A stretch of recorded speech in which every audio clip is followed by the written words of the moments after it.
Okay, same idea, but we have an A that's not even close to a 1, so that's the tricky part I want you to pay attention to on this one. Let's get rid of C, get it out of the way.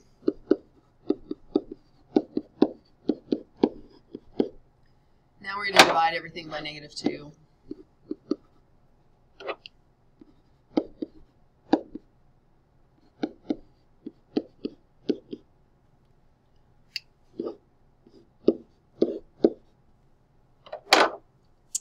Use -4.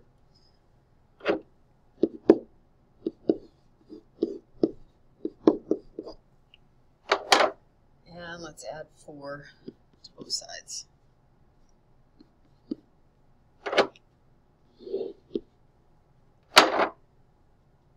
So on the left-hand side,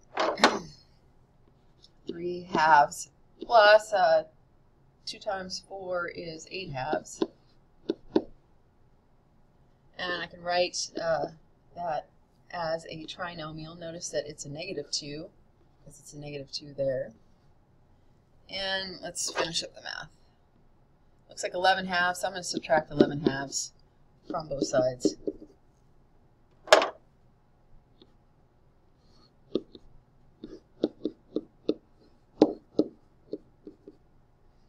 Now, I have to come back and multiply everything by that -2 I divided out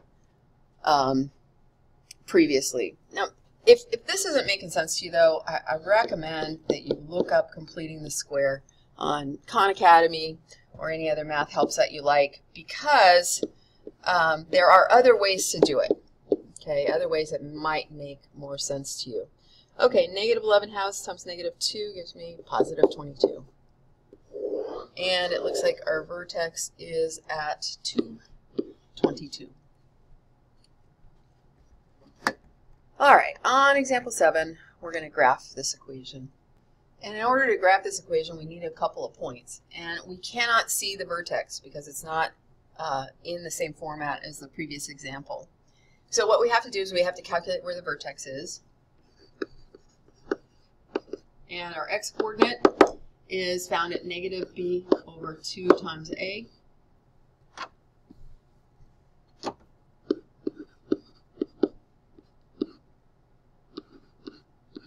When I do that, it helps me avoid sign errors, like the one that's really easy to have happen by substituting a negative.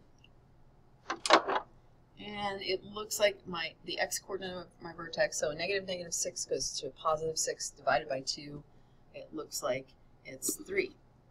All right, I'm going to plug that into the original equation. Y of 3 is going to be,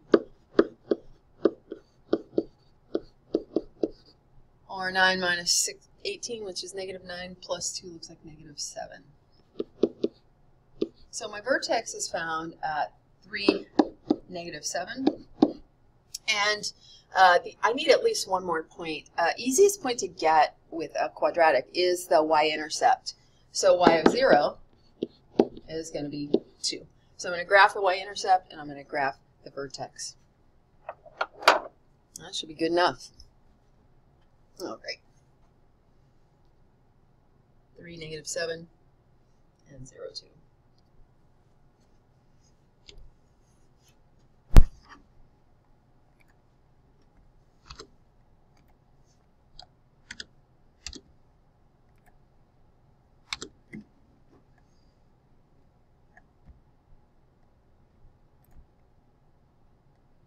Okay, there's my vertex.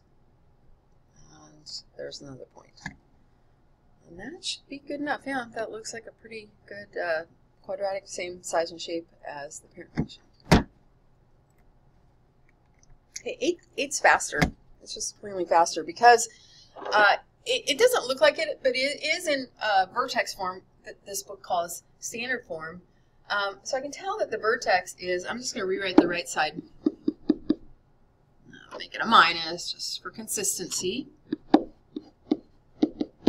So our vertex is at 0, 3. It happens to also be our y-intercept, so we should probably calculate just one more point. I'm gonna go move one right of the vertex to x = 1, mostly because it's easy to calculate with. and it looks like I get a second point 1, 4. All right, let's go grab those 2 points, 0, 3, and 1, 4.